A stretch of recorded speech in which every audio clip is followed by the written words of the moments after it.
Lovely. So tonight's session is very much inspired by the idea of flow states. I've been listening to a book by Johann Hari, and he is talking about attention and how we have lost the ability to focus on tasks. It's really interesting, actually. It's called Stolen Focus, Why You Can't Pay Attention. And it's very much something that we deal with within our yoga practice. The beautiful thing about yoga, despite the fact that we're using a screen now for Zoom, is that it's downtime for us to concentrate and focus our attention on our body, so our bodily awareness. And a lot of our yoga is focused on this idea of concentration. And for some of us, we move into flow states quite naturally within our yoga practice.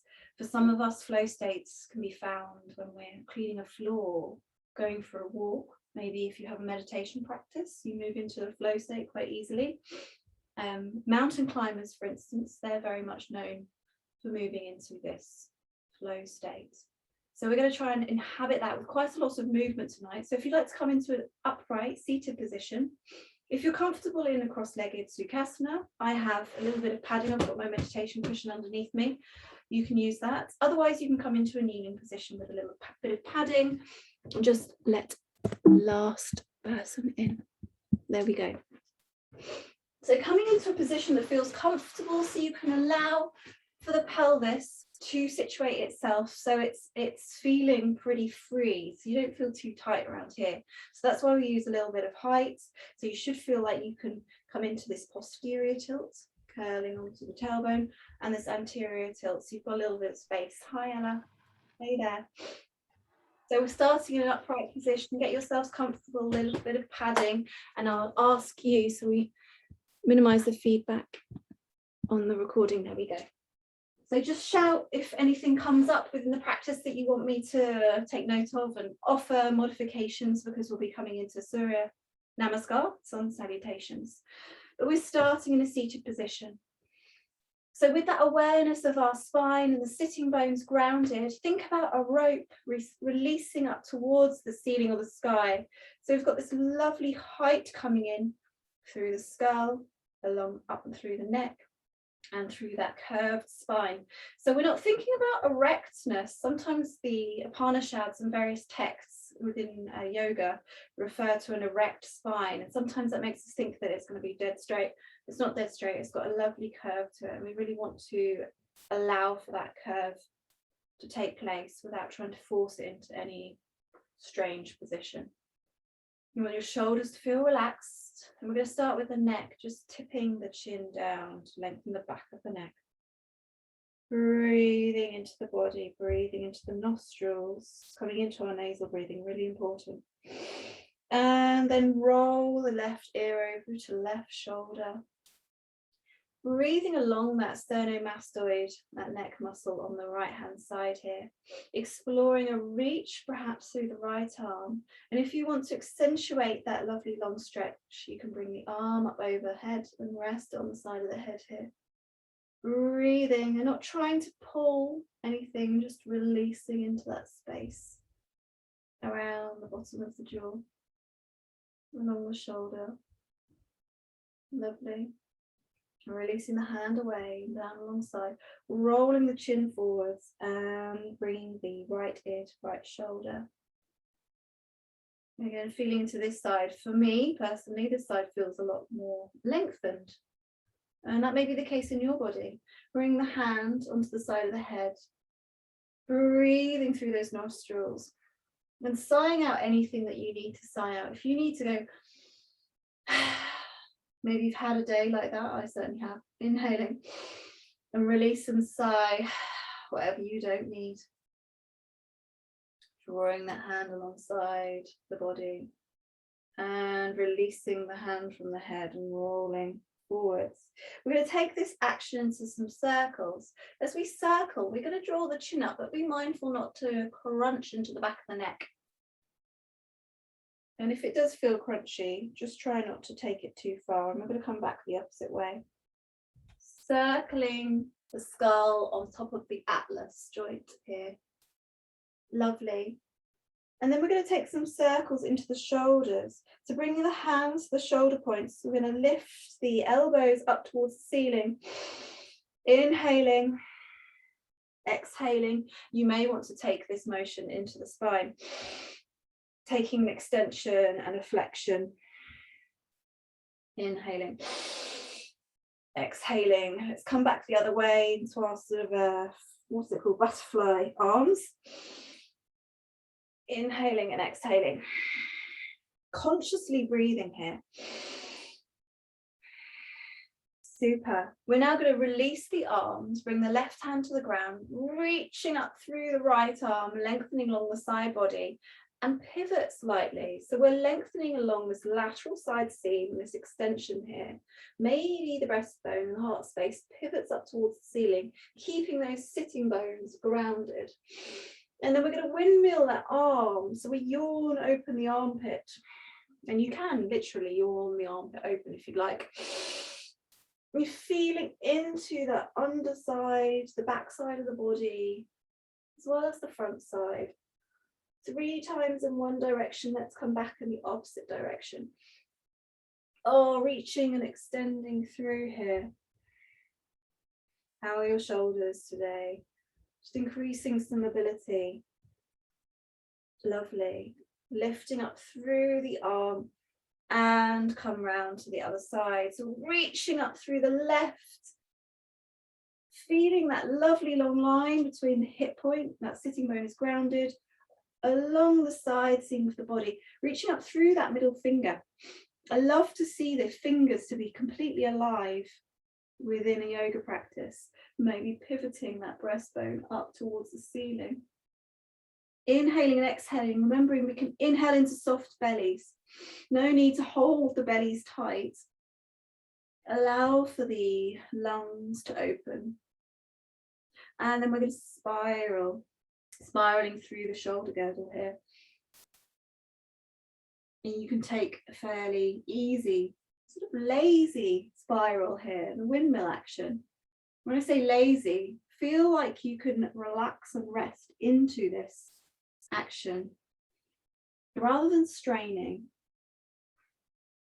like you're opening up the body when you first wake up in the morning. Lovely. Bringing the arm up towards the ceiling and reach and come back upright. Bring the hands to the knees now. We're going to circle into the spine, imagining that the base of the pelvis is like a bowl. You've got a pestle and mortar action taking place, and the spine is grinding, potentially an unpleasant concept of grinding. We're not really grinding, we're creating mobility as we scoot round into flexion and come forward into extension, coming back in the other direction. And you may be considering the movement more just in the hips. For me personally, I'm really experiencing it at the moment around the back of the body. It may be different for you. And because of my adenomyosis, some actions tend to pull on the area to create some tension. So it's going to be different depending on your body, depending on the state of your cycles, your hormones, and whatever's going on with you. Lovely. So now we can take the legs out to the side into a V shape for our grind the mill. So if you have this temptation to come out into a wide leg stance, maybe bring it in slightly, because as we clasp the hands forwards and grind the mill, there may be some stretching going on around those ligaments. So if you're slightly hypermobile around the knees, it's something I always have to be cautious about, even though I'm not hypermobile. It tends to be this position that likes to go into the ligaments a little bit too much. We want to protect our ligaments, keep our knees going, our hips going, and our bodies going for as long as possible with as much ease as possible. So bringing the hands around, you can either bend the elbows or you can try keeping the elbows straight, slightly stronger, scooping around, coming forwards, remembering to breathe. Coming back in the opposite direction, spiraling those toes up towards the ceiling. Inhaling through the nostrils. Can you feel that one nostril might be working a little bit harder than the other tonight? as our nostril breathing does move and exchange between the nostrils every 90 minutes or so throughout the day, which highlights different hemispheres of the brain. So let's just fold forwards for a moment. We're going to come into a lateral extension, so you can bend the knee to come into this action, or you can have the leg out. Folding the right knee in first, we're going to stroke the hand alongside the inner seam of the body, reaching up and over into a C shape. If you're someone with quite a lot of tension in the shoulders, just notice how different it feels to windmill the arm. Again, you can drape the arm towards the foot, following with the drishti or the gaze, softening the gaze here, not staring hard at any screens. We can allow for the temples to relax, the facial muscles to relax. And then bring that hand to the back of the pelvis, scooping that breastbone up towards the ceiling. Maybe the gaze follows. Lovely. And slowly slide the arm back inwards, coming to the other side, bending the leg, floating that hand along the inner seam of the leg, and lifting up through the other side, reaching, stretching, lengthening, noticing what's occurring in the shoulder here as we windmill, creating some fluidity, creating some flow. So knowing that from now on in this practice, you can modify any of these positions that I invite you into, so you can enhance that state of flow. You can do things in your own time.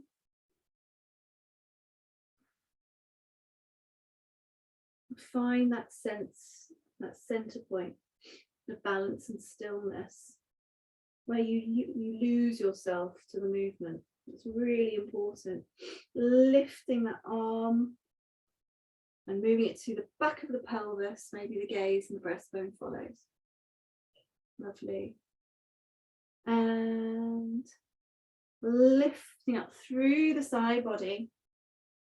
So we're briefly going to come into Janu Sarasana. So first of all, bring the legs into the front here, spiraling those toes, those tootsies up to the ceiling. And then make sure your pelvis is positioned so you're in an anterior tilt. So you can move the buttocks out to the side slightly. And we're going to pivot forwards into our Paschimottanasana, just to feel into the back of the legs firstly. So that's quite a strong sensation. There's no need to get hold of toes and try and bring the torso down onto the tops of the legs. Just feel into that lovely forward fold, Paschimottanasana. And then bringing yourself back upright, we're going to bend the right knee, bringing the foot into the inner seam of the leg. So I feel like if I come to side view, inner seam of the side leg, and again we're just going to fold as though the breastbone here is pointing towards the little toe. Gazing at the shin or gazing at the knee. Another calming forward fold. Breathing into this space. Maybe it's the exhalation required, the focus of the exhalation to help us with any tension in the back of the legs. But we're not straining for any specific aesthetic or outer ideal. We are sensing into how this feels within our bodies. Inhaling, releasing the right leg and bringing the left foot into the inner seam of the thigh. Now, how is that in your hips? I often take it for granted that that is going to be comfortable, but just be aware of anything untoward before folding forwards. The toes are spiraling up towards the ceiling. Breathing into those nostrils. Now, has your mind had the opportunity to sink down into the body? Perhaps the mind begins to settle. And inhaling to move yourself upright. So let's come into Baddha Konasana, bringing the feet into the midline. So you're opening a book, the feet are much like a book, and the knees come down to the side. So you can have the feet further out or closer in, and we're just going to fold forwards. Inhaling through the nostrils, exhaling and sighing.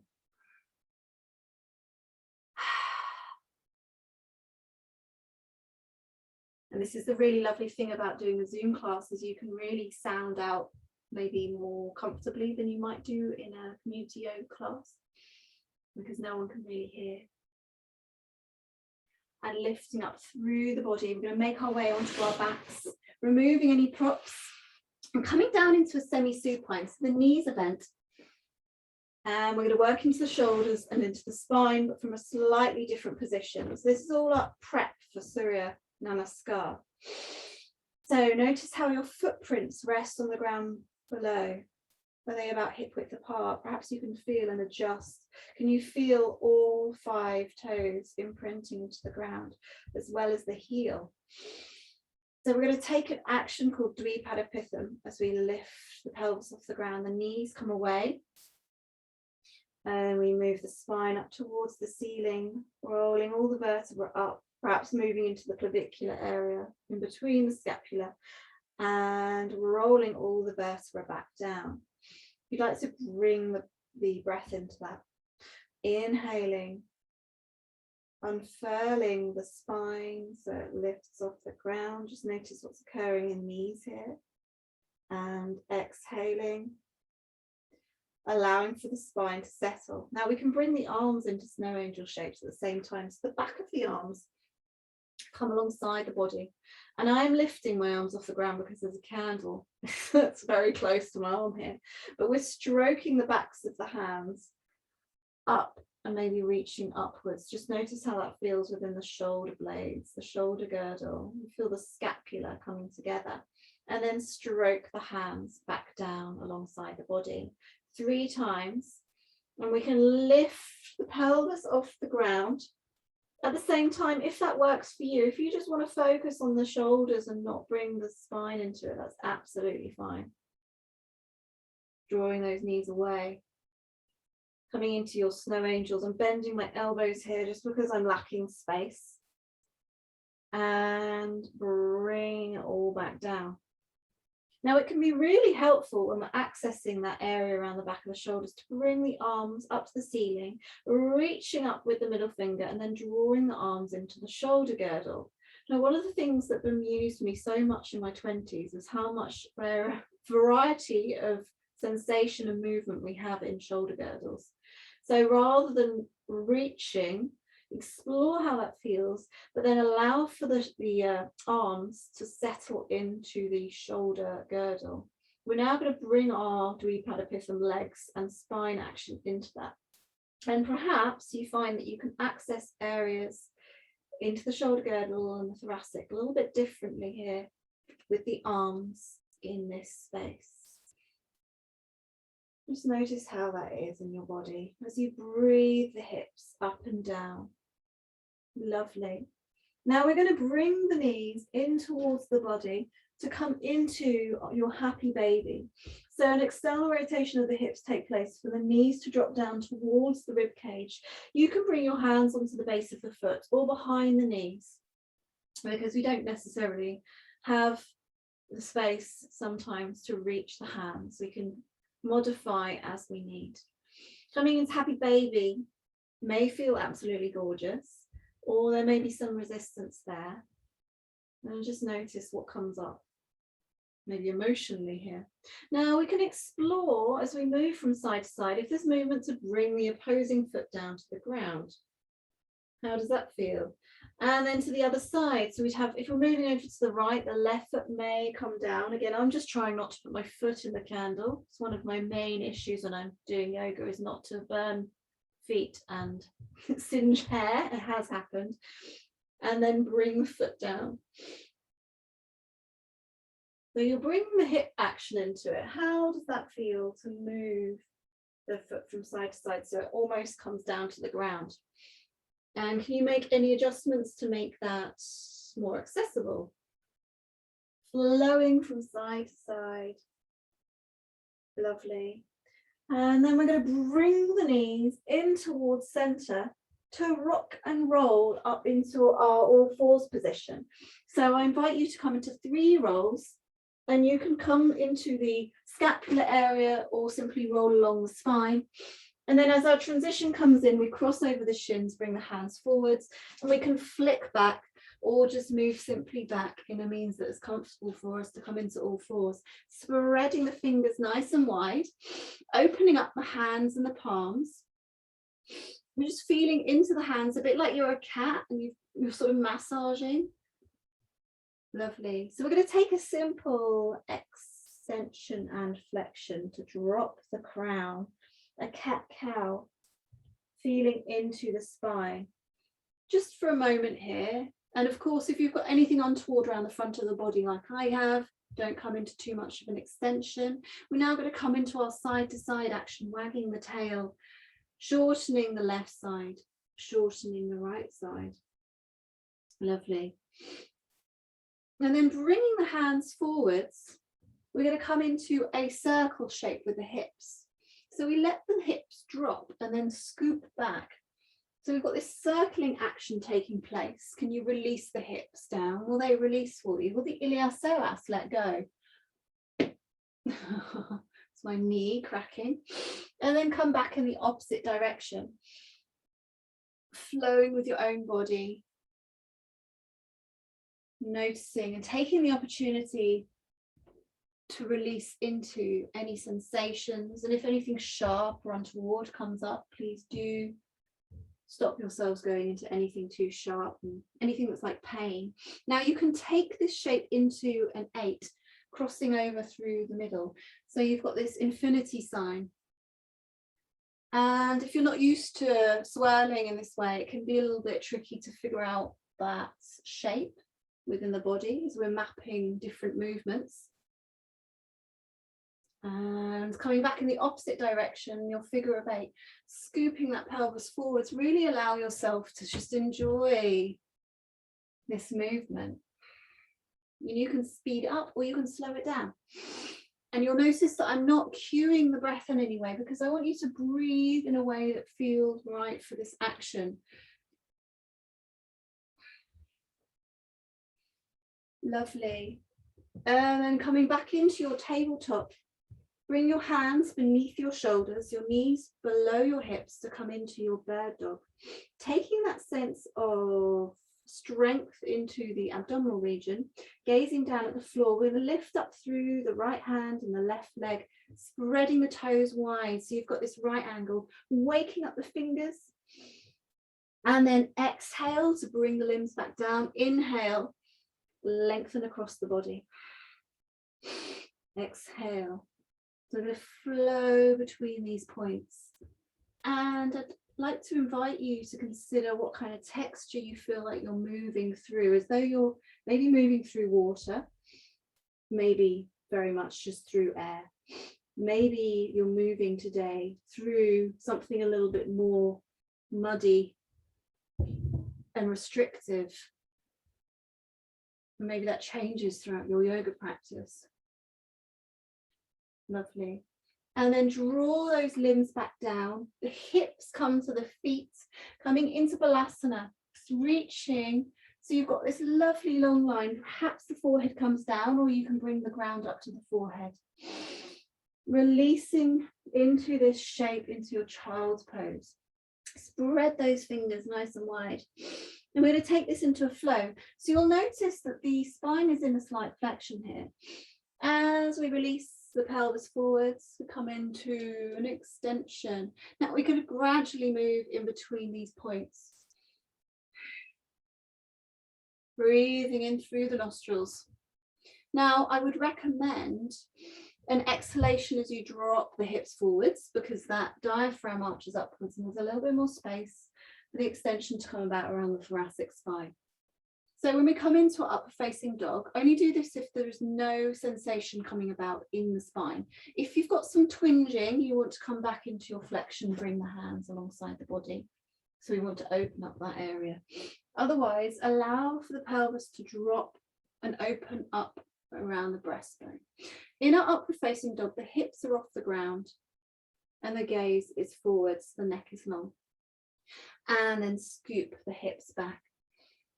Breathing into the back body. Maybe one more time, just flowing the hips forwards, just noticing how that feels. And the scapula may come together around the back body and scoop the hips back towards the feet. Lovely. Now we're going to come into our tabletop and simply move the foot towards in between the hands. So how did that feel? Now bring that foot back and come to the other side. Just mapping that movement, simply swapping the legs, sinking the hip down so it's a bit like a low lunge. Breathing into a low lunge, scooping the foot back and coming to the other side. Now we're going to settle as we come into the right side. So the right foot is forwards, coming into Hanuman, your half Hanuman stretch, stretching along the hamstring, coming into a forward fold and coming into a low lunge. Now, how does that feel in your body? Without forcing, rocking from forwards to backwards. Hanuman to your low lunge, and then we're going to swap that leg back and come to the other side. Allow yourself to come forwards into your low lunge and then your half Hanuman stretch. Hanuman being the monkey god. Exhale and come forwards. This time we're going to take the hands down to the ground, bring the legs back, tuck the toes under and come into downward dog.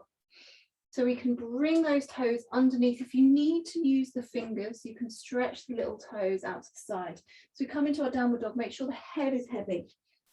As we draw the hips up towards the ceiling and experience that lovely long line, I'm just going to take my cardi off along the spine. Now from our downward dog, we're going to explore bringing the foot forwards in a similar fashion. So bring the right leg up into three-legged dog. See how it feels to bring the foot forwards into a high lunge.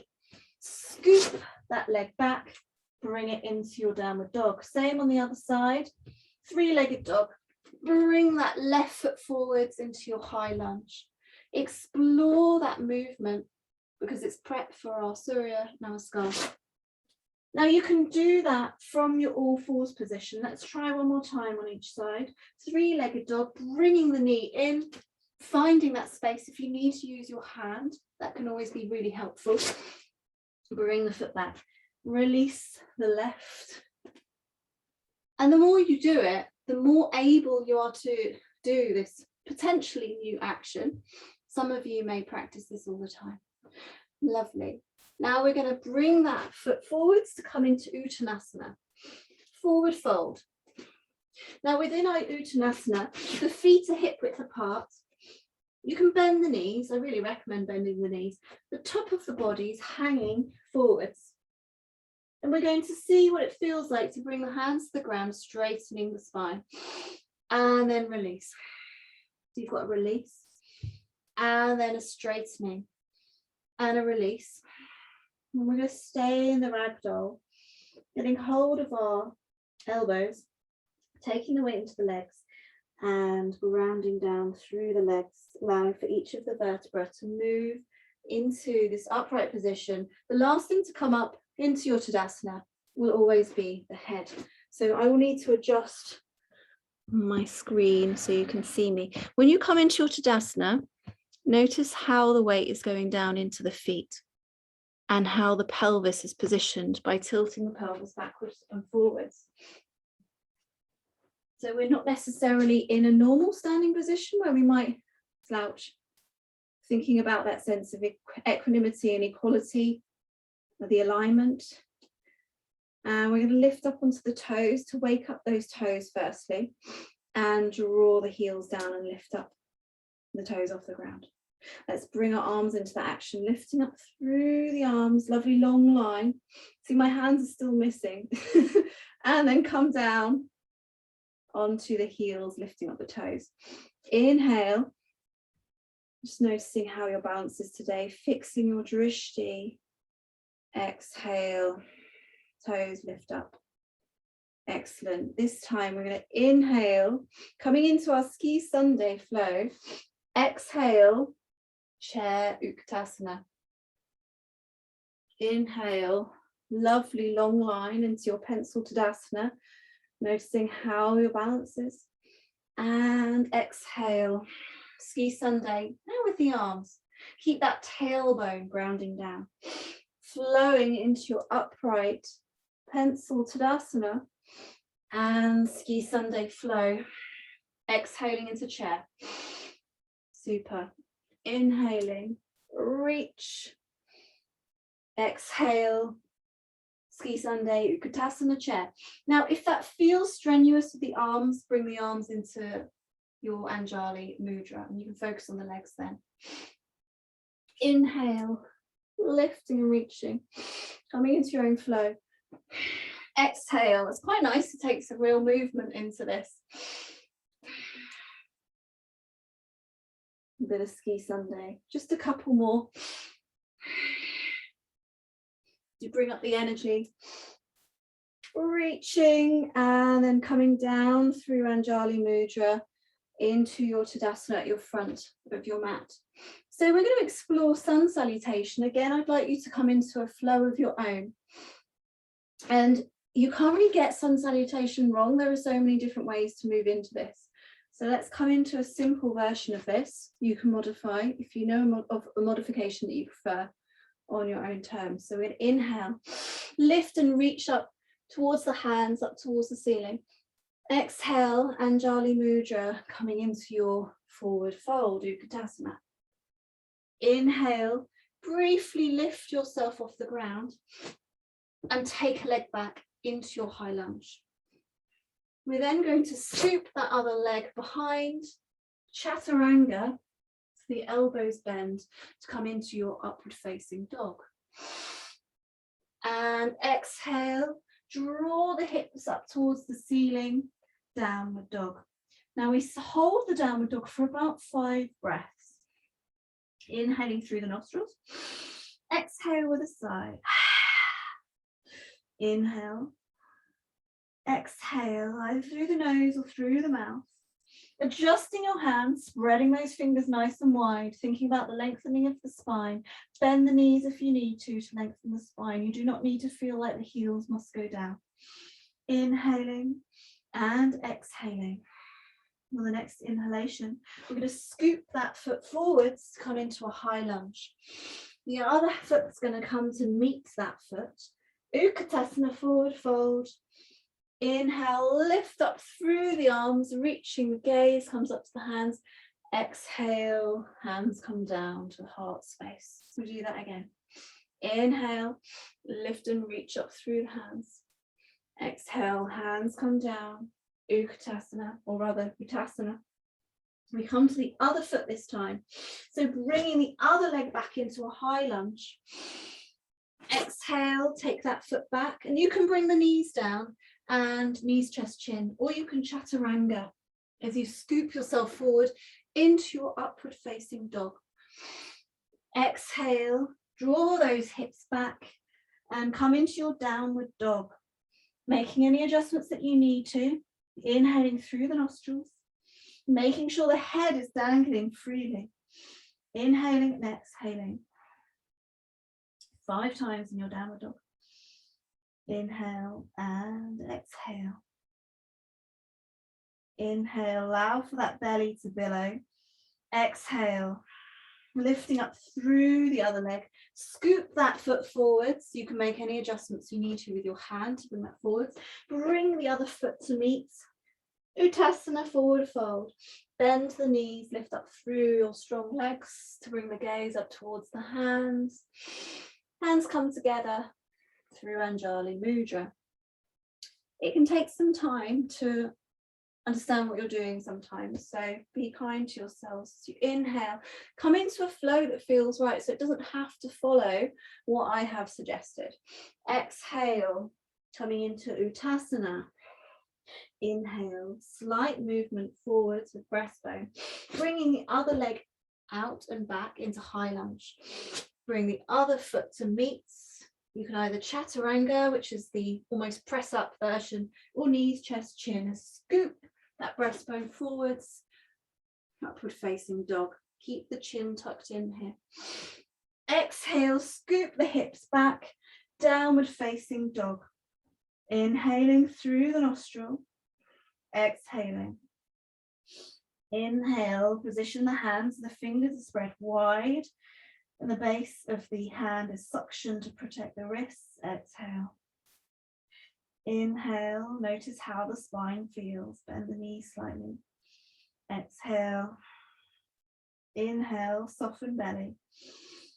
Exhale. Scooping the leg forwards, coming into your high lunge. The other foot comes to meet. Forward fold, bending the knees. Bring the arms up towards the ceiling. Anjali Mudra through the center. Inhale, bring the arms up. Exhale, folding forwards. Inhale, lifting up slightly and bringing the leg back into a high lunge.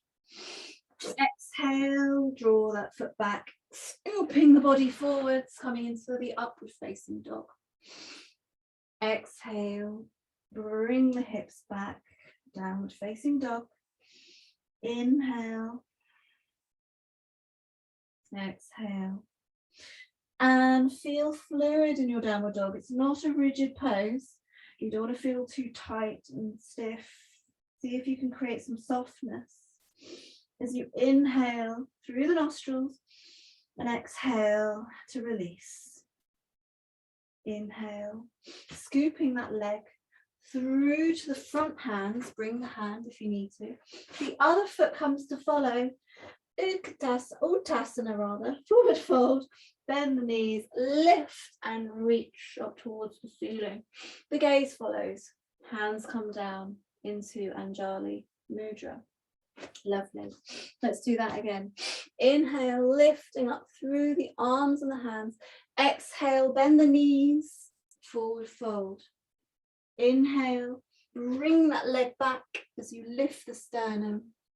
Exhale, bring the feet to meet. Remember, knees, chest, chin, or chaturanga. Either is fine. Upward facing dog, so you almost slither forwards. Exhale, take the hips back, coming into your down dog. Inhaling and exhaling. Inhaling, feeling that long length between the base of the pelvis and the top of the head. Exhale, maybe drawing the heels down towards the ground. Inhale, create some space around the shoulders and the neck, releasing the head. Exhale. Inhale. Soften the belly. Exhale. Lifting up through the back leg, drawing the knee in. So you bring the foot in between the hands. Bring the other foot to reach and make its way forwards. Uttasana, forward fold, bending the knees to lift up through the side body, reaching and gazing in between the hands. And the hands come down into your Anjali Mudra. Lovely. Let's do one more time. Inhaling, reaching up towards the ceiling. Exhale, bend the knees, forward fold. Maybe bend the knees enough for the hands to come down. Inhale, bring that foot back into your lunge. Bring the other foot to meet. Chaturanga or knees, chest, chin into your upward facing dog. And then take your feet and lift the hips up towards downward facing dog. Inhaling and exhaling your pace 5 times, dangling the head freely. There's nothing to hold on to within that region of the body. Release the shoulders. Inhaling and exhaling, releasing the jaw. Releasing around the eye sockets. Releasing around the hairline. Releasing around the top of the head. 5 inhalations and exhalations. When you bring the leg up through 3-legged dog, scooping that foot forwards, the other foot comes to meet. Uttasana, forward fold, bending the knees, so you ground through the legs and you lift up through your Tadasana with the hands up towards the ceiling. Lovely. Bring the hands down through your Anjali Mudra and just notice how you feel. Notice how your body is feeling. Now, if you need to shake anything out, you can shake out through the arms. maybe widen the legs and come into some spirals within the body. Now, the interesting thing about Surya Namaskar, it's very linear. So we think about this quite a lot when we're teaching about spirals, circles, lateral movements. And I have to say that Surya Namaskar is just very linear. It's like the cycling and the walking and all the actions we do, which is front to back all the time. So it can be nice to come into something that's a little bit more rotation based. Lovely. So coming to bring the feet together, grounding down through the left foot, we're going to come into Vrksasana. So you can bring the foot to rest against the ankle, and I really love this version. Maybe you want to bring the foot up slightly higher. Try to avoid the yanking, hoiking thing, because you want to keep the pelvis nice and stable. So it may be the case that the leg comes up into the thigh. Just don't create too much pressure into the knee, because we're protecting those. And then inhaling, we bring the arms up overhead. Now, if you're feeling very comfortable with your balance today, you can raise the gaze up towards the hands, and the fingers can come to meet. So you can't see my hands, but they're coming into a tent position. It creates more space in the shoulders. Maybe the gaze reaches up. Breathing into lovely tall trees. Noticing whether we feel like we're in the wind today or whether it's a still day and our trees are still. Lovely. Bringing the hands down through the midline. And the gaze follows. Bring that foot in and drop the foot down. Notice how you feel on one side compared to the other. Before you come to the other side, choosing that position that suits you. 1, 2, or 3. Lovely. And then bring the arms up and over the head. Now, if you have got lovely, strong, but maybe stiff shoulders, you can keep your arms into a wider tree. Maybe you have the need for more foliage. Otherwise, see how you feel bringing the hands together into a TP finger shape. Maybe the gaze follows. Relaxing those shoulders. Maybe smiling inwardly. Finding your balance. And bringing the hands down, either through the sides or through Anjali Mudra. Meeting in the middle, bringing that foot down. Lovely. So we're now going to come into a wider leg stance with the heels coming in, the toes coming outwards. Now the stance of this position is going to be dependent on the external rotation within the hips. So I want you to feel like the toes are pointing in the same direction as the knees. Now, if you don't have that huge external rotation in the hips, you want to bring the feet more parallel, so the knees parallel, and then you're protecting the knees. Okay, so it doesn't need to be the widest stance. To come into Goddess, sinking the pelvis down towards the ground. And you've automatically got this lovely lift of the pelvic diaphragm. Can you feel that? Bringing the hands into the center. We're going to come into Lotus Mudra. Okay, so we're going to straighten the knees here as we rotate the hands and bring the fingers forwards, bending the knees. Spiraling through the wrists and bringing our lotus into the heart space. This lotus is born of the mud. Bring the hands up, folding the backs of the hands together, spiraling the fingers forwards, bending the knees. Inhaling and exhaling through the nostrils, or you can exhale through the mouth if that's preferable. Lotus Mudra. The lovely symbol of beautiful things being born out of the messy lives that we lead, the mud. And you can take this flow. Now, if you feel a bit like you're not really understanding what the hands are doing, the hands are coming, so the back of the hands are coming together, and you're spiraling the fingers forwards. Now, if you don't think about it too much, it makes more sense. When you start to overthink these movements, it can restrict the flow. Exhaling, noticing how this feels around the back body into the shoulder blades. And you have an opportunity here for a lion's breath. So if the knees are happy to, you can either bend the knees or have them straight. Bring the arms out into cactus. So the hands are facing forwards. Lion's breath is Samasana. Make sure your knees are okay. Involves the tongue extending out. So the facial muscles need to be relaxed. The eyes roll up slightly. And you're exhaling all of the old air out of the lungs. So I'll do a version for you. You can do this along with me if you know what I'm talking about. So inhaling.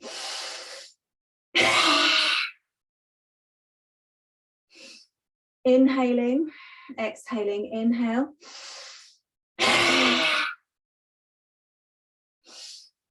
Lovely. Straighten those knees, bring the arms in, and we're going to transition back down to the ground. So you may want to come forwards, come through your Uttanasana, and take the leg back into your high lunge, and the other leg to come into a child's pose.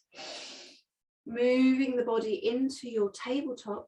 We're going to thread the needle, lifting up the right arm up towards the ceiling, and then thread on through underneath the body, maybe following, so you can reach the cheek down. It might feel really quite lovely to stretch out that left arm and feel into the shoulder. Breathing here. Releasing that hand back to the side of the face. Unravel the arm, de-thread, bring that right hand down, lifting up through the left, threading the needle through that right arm, bringing the cheek to rest, and then stretching through that right arm if that feels good.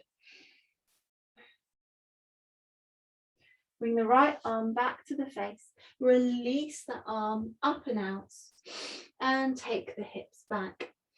So I was going to offer you a very short Nadi Shodhana practice. I might recommend you do that after the session as we come down to our inversion. So if anyone really wants to do Nadi Shodhana, alternate nostril breathing, can you wave at me vigorously? Otherwise I'll come into our inversion.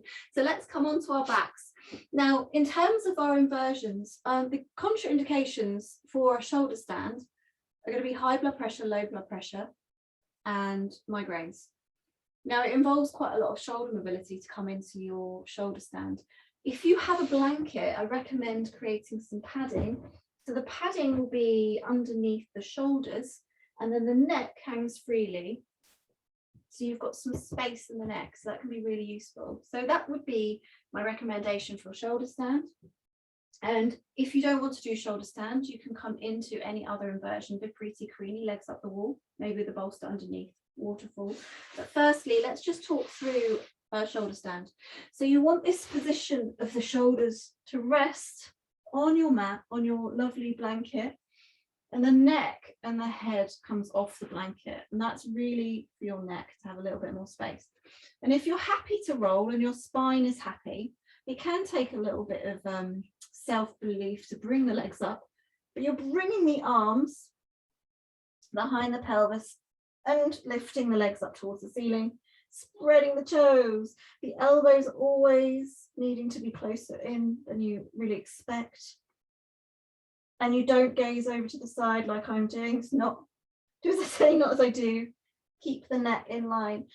If you want to come into pose of tranquility, which is a soft version of this, that's neither plow nor shoulder stand, but a soft place in between where you balance the hips and the feet, that's also really lovely.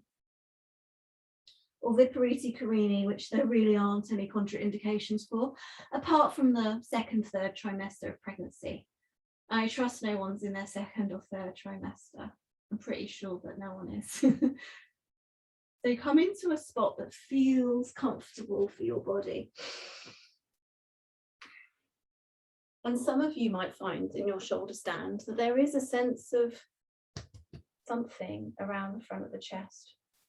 And the shoulder stand is a really lovely opportunity for that something to create more openness around that back area of the lungs, that 60% of the lungs capacity that sits around the back body.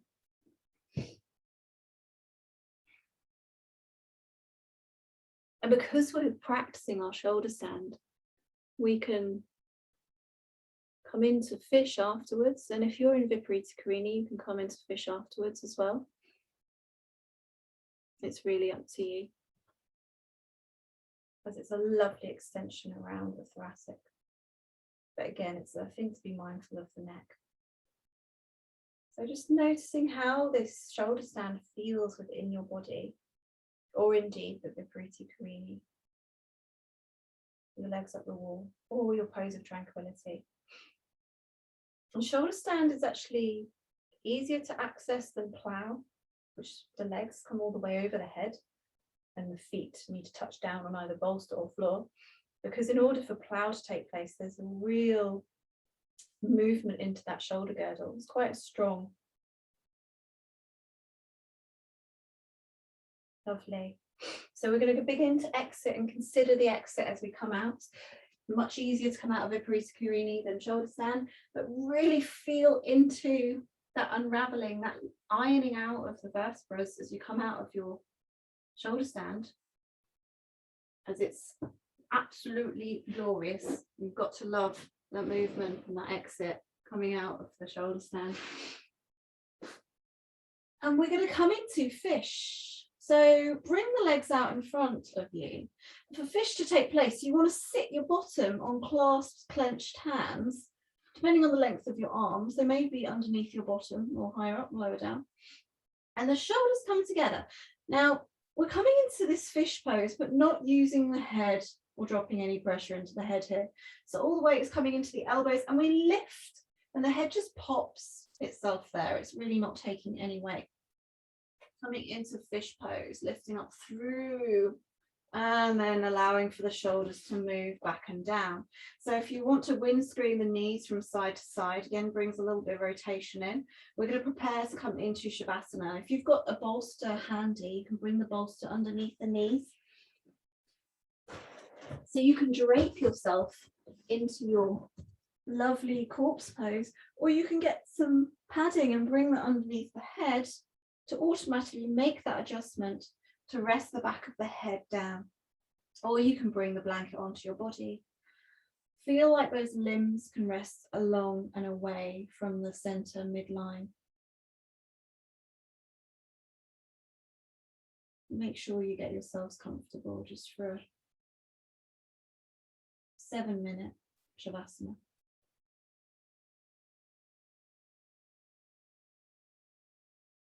And if you do have a bolster, I really recommend using it underneath the knees. It's absolutely beautiful. Every time I come to the bolster and do this, I forget how wonderful it is. I'm just going to come upright so I can talk you through it. Coming into a Shavasana, a corpse pose that feels absolutely comfortable in your body. I'm going to offer you some visualizations, and obviously you can allow for your attentional awareness to drift off elsewhere if needs be. Otherwise, I want you to imagine that you're like a single-celled organism, and you have that center point around the navel, and on your inhalation and exhalation, you're simply vibrating and opening. With your inhalation, you open and expand out to your extremities, out through the limbs, and on the exhalation, everything contracts inwards. You have this pulsing action as you inhale, a bit like an enemy. There's a jelly-like structure to your body, a porousness, like a sponge. You inhale and expand, and exhale, you draw in to your center, into your navel point. Inhaling, expanding, pulsing, like a single-celled organism, perhaps even a single cell. Exhaling, drawing inwards. So that center point of your awareness in this moment is around your navel region, your gut brain. Exhaling, coming back to center. And your gut brain is actually sending the signals to your body and your secondary brain in your head. Wherever your head may be is a single-celled organism, because you haven't got one. That simple pulsing, that vibration, that movement, that consciousness, that simplicity that comes with a simple pulsation on the inhalation and the exhalation. A sense of awareness, of expansion of your awareness on the inhalation. And that sense of drawing inwards of center points on the exhalation. Simply inhaling and exhaling.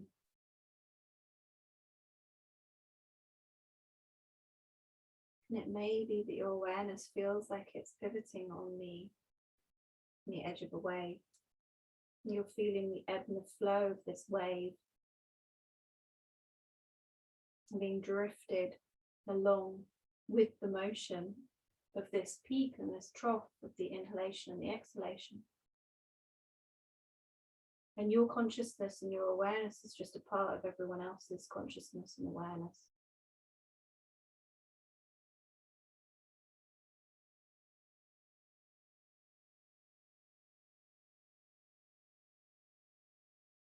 And when this Hungarian-American psychologist, who was born around World War II, when he talks about flow states, she really understood as this experience that he moved into when he was climbing mountains as a child to escape all of the awfulness and atrocities that were taking place.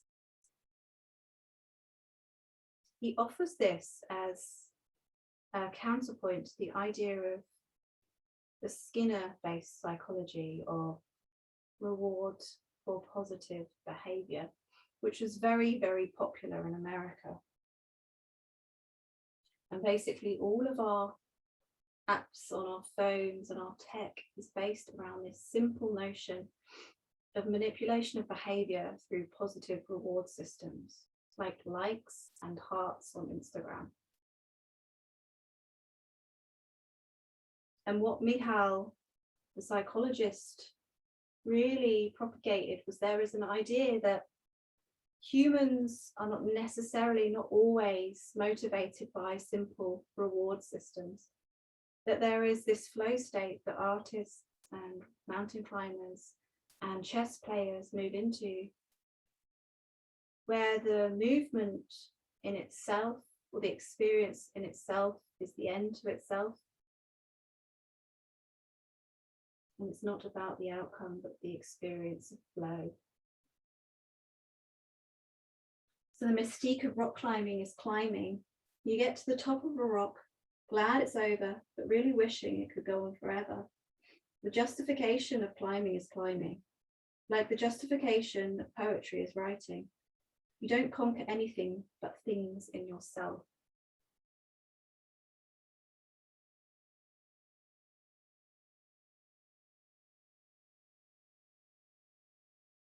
So what experiences in your life have brought about a state of flow? It may be swimming, it may be writing, it may be hill climbing, maybe your yoga practice.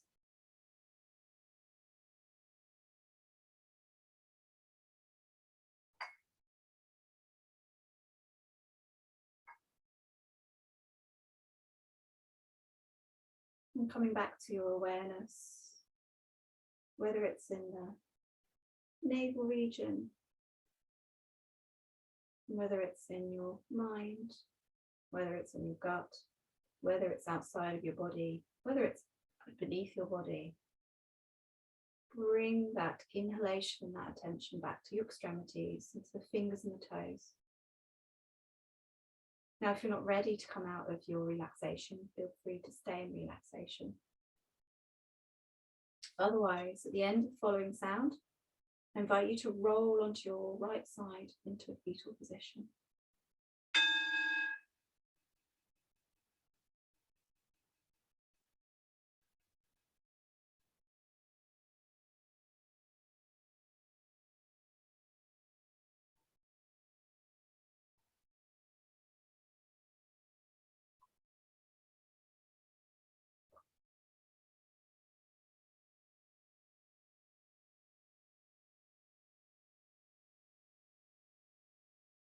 Letting the belly soften. I invite you to come to an upright position. maybe with the eyes closed, if that feels comfortable at the end of the following vibration.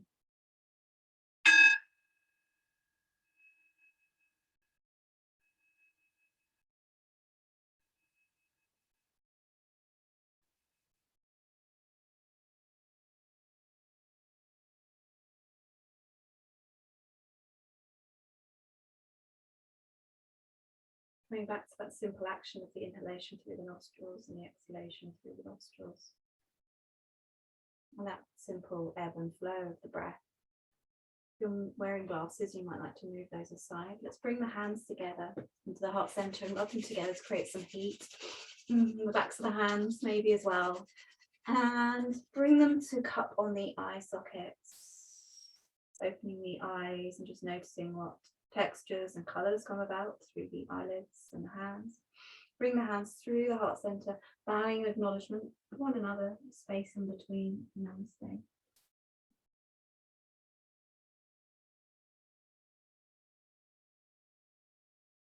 Thank you, everyone. I hope everyone feels like they can access a state of flow, whether in